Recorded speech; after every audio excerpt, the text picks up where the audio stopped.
جس دن لوگ دونوں جہان کے پالنے والے کے سامنے حساب دینے کے لیے کھڑے ہوں گے تو کانوں کی لوہ تک پسینے میں ڈوب جائیں گے۔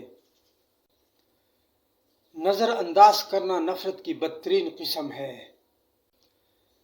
مقدر لکھنے والے کے پاس مقدر بدلنے کے بھی اختیار ہیں۔ حق کے راستے میں سب سے بڑی سختی یہ آتی ہے کہ انسان تنہا رہ جاتا ہے۔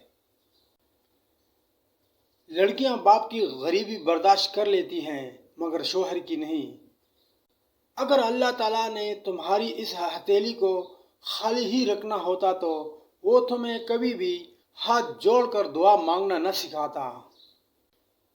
اس انسان کا رزق کبھی نہیں بڑھ سکتا جس میں یہ دو عادات ہوں: اول ناشکری کرنا، دوم زنا کرنا۔ کچھ لوگ آپ کو بھی نمک ہی سمجھتے ہیں جسے اپنی مرضی سے جب دل چاہا تب حسب ضرورت اور حسب ذائقہ استعمال کر لیا۔ بے زبانوں کے ساتھ ہمدردی رکھیے، یہ بنا لفظوں کے دعا دیتے ہیں۔ ناراضگی، گلے شکوے وہاں اچھے لگتے ہیں جہاں اپنائیت ہو۔ جہاں کسی کو مان رکھنا نہ آتا ہو وہاں خاموشی سے مسکرا دینا ہی اچھا لگتا ہے۔ عطر سے کپڑے کو مہکانا کوئی بڑی بات نہیں، مزہ تو تب ہے جب کردار سے خوشبو آئے۔ کائنات بہت بڑی ہے لیکن کبھی کبھار آپ کی کائنات صرف ایک شخص ہی ہوتا ہے۔ جب کسی کام کا ارادہ کر لو تو پھر اللہ پر بھروسہ کرو۔ ماں باپ اپنی اولاد کو دنیا کی ہر چیز سکھا دیتے ہیں سوائے اپنے بغیر جینے کے۔ صبر کا صلہ تو معجزوں میں ملتا ہے۔ سر درد تو محض ایک نام ہے، اصل میں کچھ باتیں دماغ کو اتنا چھپتی ہیں کہ ہم برداشت نہیں کر پاتے۔ وہ شخص سب سے بڑا بیوقوف ہے جو دوسروں کی برائیوں کو برا سمجھے لیکن خود ان پر جمع رہے۔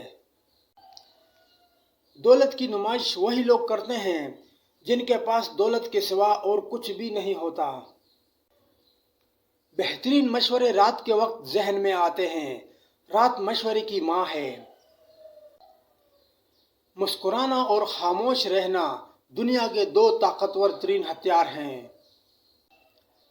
لوگ ہمیشہ اپنی مرضی کے مطابق سوچتے ہیں، اس لیے وضاحتیں دینے کا کوئی فائدہ نہیں۔ ماں کے ہنستے ہوئے چہرے کا برم ہے ورنہ زندگی یوں تو نہیں ہے کہ گزاری جائے۔ انسانوں میں فرشتے نہیں ڈھونڈنے چاہیے لیکن انسانوں میں انسان بھی تو ملے۔ جو شخص لوگوں پر رحم نہیں کرتا اللہ تعالیٰ اس پر رحم نہیں فرماتا۔ ضروری نہیں ہر ایک آپ کو سمجھ پائے، ترازو صرف وزن بتا سکتا ہے، معیار نہیں۔